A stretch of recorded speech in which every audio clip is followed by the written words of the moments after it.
2014 has been a decent year for anime compared to the recent years. So much so that I thought I would make a top 10 video listing my favourite shows of the year. The same rules apply to my normal seasonal lists. Sequels or new seasons of already existing franchises don't count. The reason for this is if you like the first season of something, chances are you're going to watch the second season regardless. That means no Mishishi or Fate on this list. At the number 10 spot is AKATSUKI no YONA, a series that follows a princess and her posse as they roam a fictional olden time Japanese world. This series is a weird one in that it's quite hard to pinpoint what the show is like. Every arc seems to bring a new style, from a very dramatic style at the start to a more adventurous style near the recent episodes. It's a really fun adventure with plenty of action and comedy. The characters are fairly entertaining and the animation stays consistently good quality, but it seems as if the story doesn't have as much depth as what's alluded. For now it seems okay, but it could become quite repetitive in the future. Next on the list is Shinichiro Watanabe's experimental show Space Dandy. The show was quite unique in that it aired in the West alongside Japan. The show was an episodic adventure show that followed a small cast of characters. The show was brilliantly animated and was quite enjoyable for a few episodes, but the lack of attachment made it fairly boring and repetitive. The way in which the show was produced made it that they could never really connect the episodes up, so they had to rely solely on the individual stories. Like I said, some were very entertaining, but after a few they just got a bit too repetitive. GEKKAN Shoujo NOZAKI-KUN was a hidden gem of a comedy.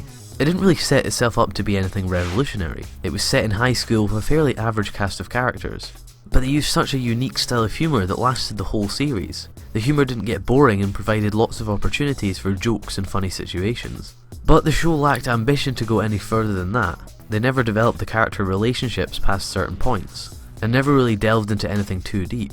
Probably for the best. Overall it was a great comedy series that stands out from other comedy shows with its unique style of humour. Next on the list is the anime adaptation of Parasite. This bizarre show presents a very odd concept that actually goes deeper than the show tends to explore. The show gives us this great world where humans have to cope with a new problem. Although the show seems like it just scratches at the topic, it actually goes quite deep into it through character interactions and development. They kind of shot themselves in the foot by setting it in high school. It takes a degree of the seriousness away, but they still managed to capture the emotions and drama that come with the story. Animation was fairly high quality and the characters, for the most part, fit into the story well. We'll not talk about the soundtrack.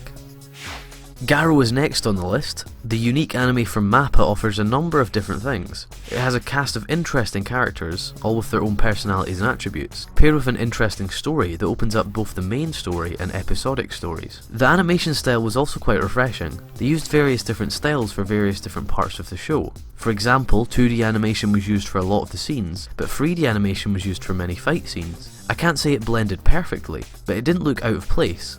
The problem with GARO is its lack of goal or lack of direction. It never seemed to be going down one path. Some episodes I felt like I knew what it was doing, others I felt a bit confused. This lack of organisation led to a very messy plot in some places.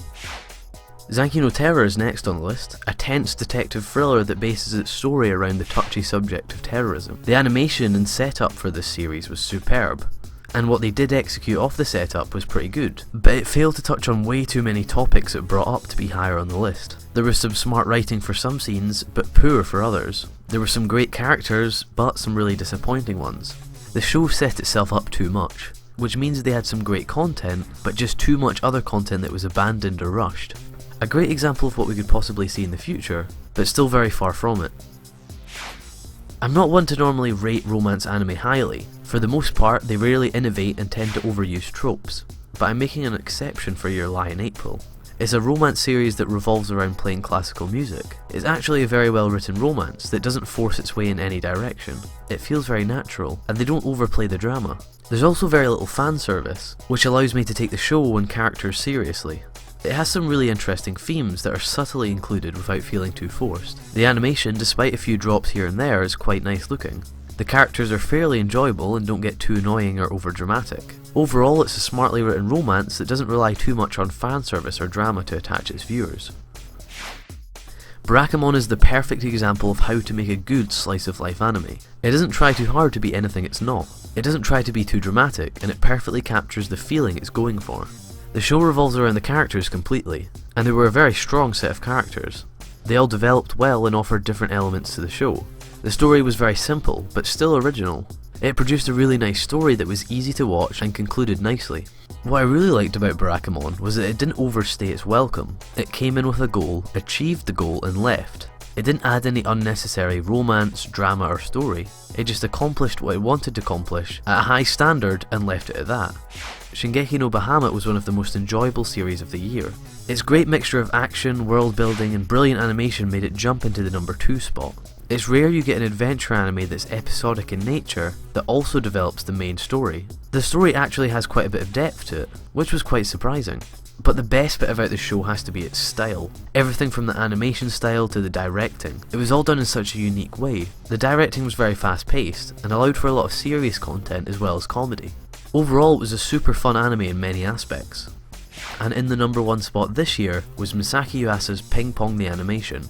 Yuasa didn't really go wrong anywhere with this anime. He produced an outstanding blend of characters that created one of the most engaging series of the past few years. Everything was put together perfectly, from the pacing to the balance of development. The whole show seemed to fit perfectly, leaving little more to desire after.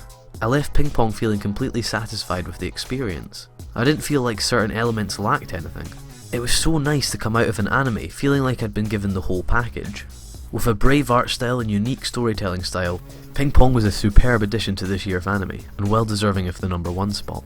So that's been my top 10 of the year. It's been a good year. We've seen many shows that were unique and high quality, hopefully setting us up for what looks like an interesting 2015. If you guys had a different top 10, please post them in the comments. I'm curious as to what shows were enjoyed the most. And as always, if you enjoyed this video and want to support my channel, please click the like button and subscribe. Thanks for watching.